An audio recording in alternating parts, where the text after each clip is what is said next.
नमस्कार दोस्तों, यहाँ पे मैं आपको डायरेक्ट ऑनर स्टार्टर की कंट्रोल वायरिंग बताने जा रहा हूँ। तो जो हमारा डायरेक्ट ऑनर स्टार्टर की कंट्रोल वायरिंग दो फेज़ के बीच की जाती है या फेज़ या न्यूट्रल के बीच की जाती है। तो ये हम फेज़ लिख देता हूँ और यहाँ पे न्यूट्रल, या फिर आप दो फेज़ के बीच भी इसके कंट्रोल वायरिंग कर सकते हो। वो डिपेंड करता है जो हम कॉन्टैक्टर यूज़ करेंगे वो कितने वोल्ट रेटिंग का है। तो यहाँ पर सबसे पहले हमारा जो वायर जाएगा कंट्रोल वायरिंग का फेज़ वायर लेके जाएंगे हम। सबसे पहले जो हमारी MCB होंगी वहाँ पर हमें देना है। तो ये MCB हमने यहाँ पर लगा दी प्रोटेक्शन के लिए। इसके बाद हमारा जाएगा ओवरलोड रिले में, जिसका सिंबल इस तरह से भी आप बता सकते हैं, ठीक है। तो मैं ये लिख देता हूँ, ये हमारी MCB में सबसे पहले जाएगा। इसके बाद ओवरलोड रिले जो NC रहता है उसके कॉन्टैक्ट वहाँ पे हमें कनेक्शन करने रहते हैं, 2 टर्मिनल रहेंगे, ठीक है। इसके बाद हमारा जाएगा स्टॉप बटन में, ठीक है। स्टॉप बटन जो नॉर्मली NC रहता है, ये हमारा स्टॉप बटन जो नॉर्मली NC कॉन्टैक्ट रहते हैं। इसके बाद हमारा सप्लाई का कनेक्शन जाएगा स्टार्ट बटन में। जो स्टार्ट बटन जो हमारा रहता है वो नॉर्मली ओपन रहता है, यानी कि NO कॉन्टैक्ट रहते हैं।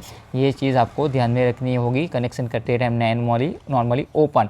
और फिर डायरेक्टली हमारा जो वायर जाएगा वो हमारा जाएगा, जो हमारी कॉइल रहती है, जो मैंने अब आपको बताया कि जो कॉन्टैक्टर रहते हैं, यहाँ पे इमेजेस में भी देख सकते हैं कि कॉन्टैक्टर रहता है, उसके A1 और A2 कॉइल होती है, वहाँ पे इसके कनेक्शन करने रहते हैं।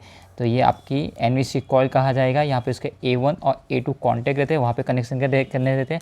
और डायरेक्टली जो हमारा बाकी का जो होगा वो हमारा फेज़ या न्यूट्रल, यानी फेज़ या न्यूट्रल में के बीच हमें कनेक्शन करना है। तो अभी जो ये हमारी कंट्रोल वायरिंग हो चुकी है, मगर एक चीज़ हम इसमें बाकी है। अगर इसको हम ऑपरेट करेंगे तो कैसे होगा, फेज़ हमारा यहाँ से यहाँ तक आ जाएगा। जैसे मैं इसको प्रेस करूँगा तो हमारा जो फेज़ होगा वो आगे जाएगा इस तरह से, और ये A1 को मिलेगा, A2 को ऑलरेडी फेज़ या न्यूट्रल मिलता रहेगा। तो जैसे यहाँ पे A1 को ये हम प्रेस करेंगे स्टार्ट बटन को और A1 को फेज़ मिलेगा तो हमारा कॉन्टैक्टर वर्क करेगा। कॉन्टैक्टर वर्क करेगा तो कंट्रोल वायरिंग का वायरिंग हमने पावर वायरिंग के साथ किया होगा जो भी मोटर का, तो मोटर हमारी रन करेगी। तो यहाँ पे अभी क्या होगा, जितनी टाइम अगर इसको मैं 5 या 6 सेकंड के दबा के रखता हूँ तो उतने टाइम ही मोटर चलेगी, क्योंकि इसके बाद ये NC होगा फिर ओपन हो जाएगा। तो मान लीजिए NC होगा तभी वर्क करेगी, और जैसे स्टार्ट बटन को मैं रिलीज़ करूँगा तो वो ओपन हो जाएगा, तो हमारी मोटर बन जाएगी। तो इसके लिए फिर हमें होल्डिंग देना पड़ता है।